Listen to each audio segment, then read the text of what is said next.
नमस्कार, स्वागत है आपका यूट्यूब चैनल उल्टा चश्मा पर। लेकर आया हूँ आपका अपना कार्यक्रम, विश्लेषण विद वानखड़े।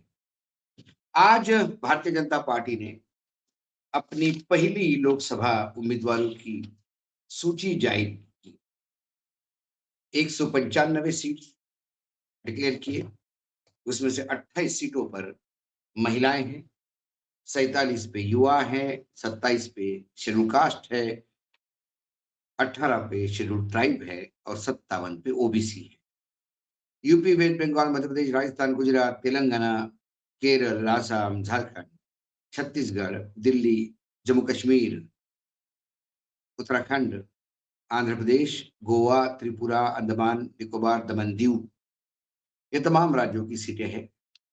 कुछ राज्यों को उन्होंने हाथ ही नहीं लगाया, मामले फंसे हुए हैं।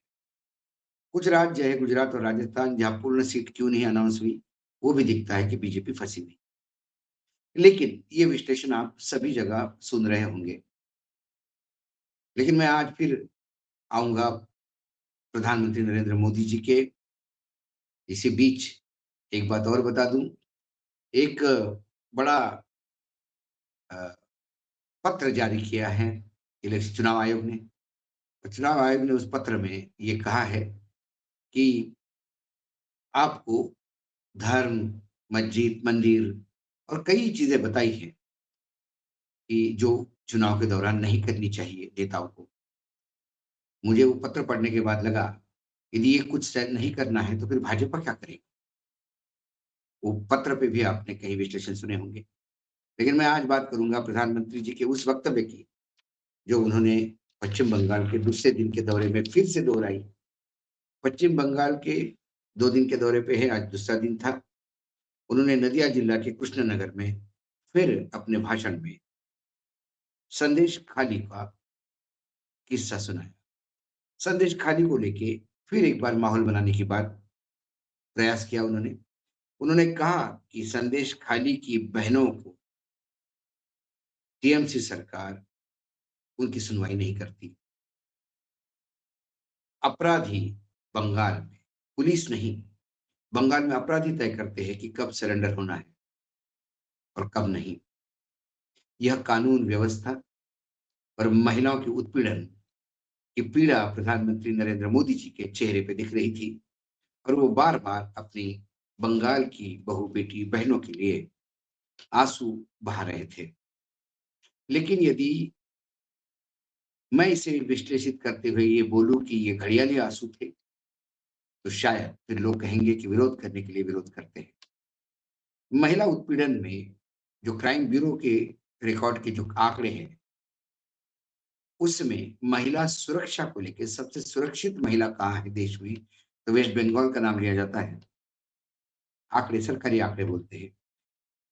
सुरक्षित महिलाओं में गुजरात 7वें स्थान पे है।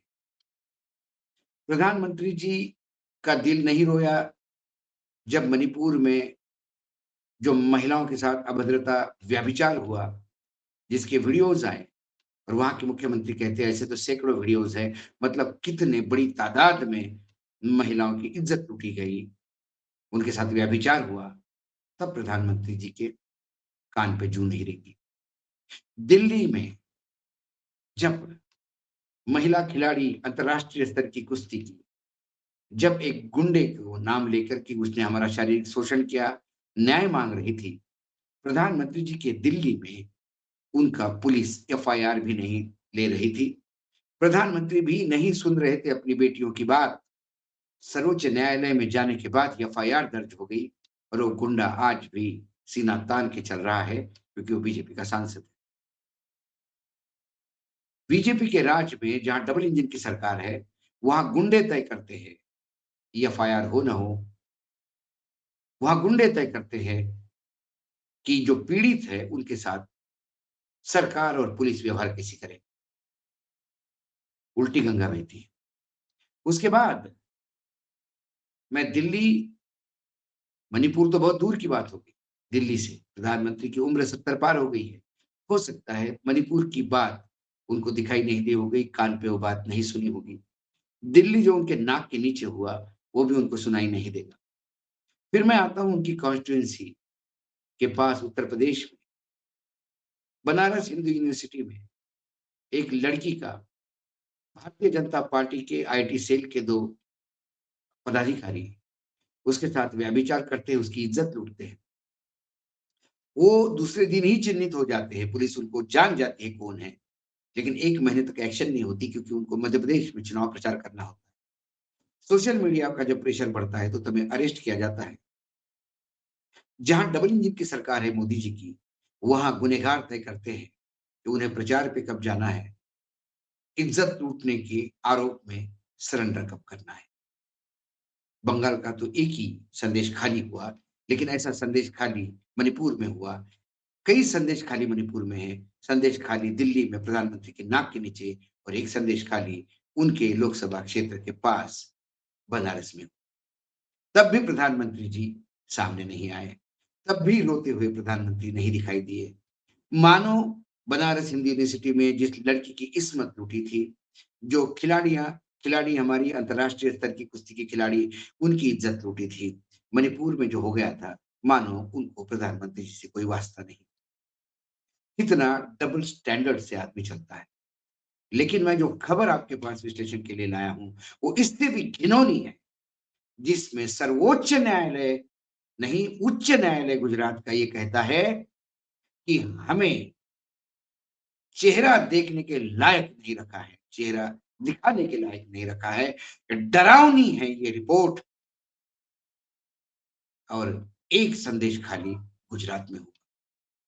गुजरात नेशनल लॉ यूनिवर्सिटी के कैंपस में लड़कियों के साथ कई इज्जत लूटने की घटनाएं हुई, उनके साथ व्यभिचार हुआ। मामला यही नहीं, मामला आगे मोलेस्टेशन, व्यभिचार, डिस्क्रिमिनेशन, लड़कों के साथ अप्राकृतिक कार्य और ऐसी कई चीजें वहां लगातार हो रही है। डबल इंजन की राम राज्य की सरकार है, 35 साल से बीजेपी है, 10 साल से डबल इंजन है। और जब लड़कियों ने आवाज उठाई, सोशल मीडिया पे डाला, तो उन पे यूनिवर्सिटी ने एक्शन लिया कि आपने मीडिया से क्यों बात की, ये यूनिवर्सिटी के कानून के खिलाफ है। और सोशल मीडिया से उनकी पोस्ट हटवाई गई। लेकिन भला हो न्यायपालिका का, कि न्यायपालिका की बात मैं इसलिए कर रहा हूं कि गुजरात हाई कोर्ट की मुख्य न्यायाधीश सुनीता अग्रवाल जी ने और अनिरुद्ध माई ने, बेंच ने इस मामले को सुओ मोटो उठाया और फिर एक रिटायर्ड जज हर्षा द्विवेदी को एक कमेटी के अध्यक्ष बना के फैक्ट फाइंडिंग रिपोर्ट फाइल करने के लिए बोली। और जब रिपोर्ट आई तो रोंगटे खड़े हो गए। उस रिपोर्ट में जो दर्ज है उससे देख के चीफ जस्टिस ने कहा, हाईकोर्ट के सुनीता जी ने, ये रिपोर्ट डरावनी ही नहीं, ये रिपोर्ट पढ़ने के बाद हम अपना चेहरा किसी को देखने लायक नहीं रहते।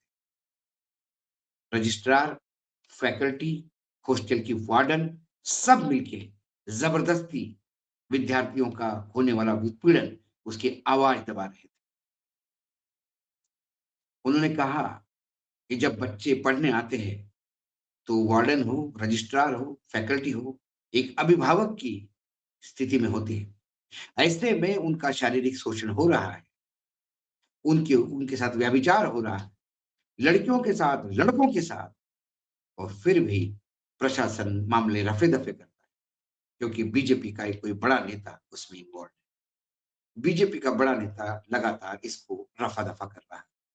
कौन है वो बड़ा नेता? क्या नरेंद्र मोदी जी, उनके नाक के नीचे, उनके गृहनगर में, महात्मा गांधी की उस भूमि पर, सरदार पटेल की उस भूमि पर, जहाँ 35 साल से बीजेपी का राज्य है, जहाँ 10 साल से डबल इंजन की सरकार है, राम राज्य ही राम राज्य है, जहाँ विकास की गाथा है, गुजरात का मॉडल है। उस गुजरात में यदि उनके नाक के नीचे एक संदेश खाली हो रहा है, तो फिर प्रधानमंत्री जी उस पे क्यों नहीं बोलते? प्रधानमंत्री जी देश के अभिभावक हैं। सभी राज्य उनके लिए एक समान है। गुजरात की लड़कियां रास्ते पे इज्जत लुटवाने के लिए नहीं, मणिपुर की माँ बहनें उनकी इज्जत रास्ते पे नीलाम हो, ये किस्मत में लिखवा के नहीं आई थी। इस देश के लिए अंतर्राष्ट्रीय प्रतियोगिताओं में देश का नाम ऊंचा करने वाली लड़कियों के नसीब में इज्जत लुटवाना नहीं। गुजरात प्रधानमंत्री के अपने गृह राज्य में यदि कानून की पढ़ाई करने वाली लड़की ही न्याय नहीं पा सकती, तो फिर ये संदेश खाली तो कुछ भी नहीं। अलग-अलग जगह पे जो संदेश खाली हो रहे हैं, उस पे भी ज़रा ख्याल दीजिए प्रधानमंत्री। ये है भारतीय जनता पार्टी का असली चेहरा। हम करें तो सदाचार, आप करें तो व्यभिचार। प्रधानमंत्री जी को इन तमाम बातों को ध्यान देना होगा। कई जगह न्यायपालिका तो कई जगह सोशल प्रेशर। मणिपुर का मामला क्या हुआ? यदि सर्वोच्च न्यायालय मणिपुर के उस वीडियो को लेके उद्वेलित नहीं होता, तो प्रधानमंत्री जी कभी उसका नाम भी नहीं लेते।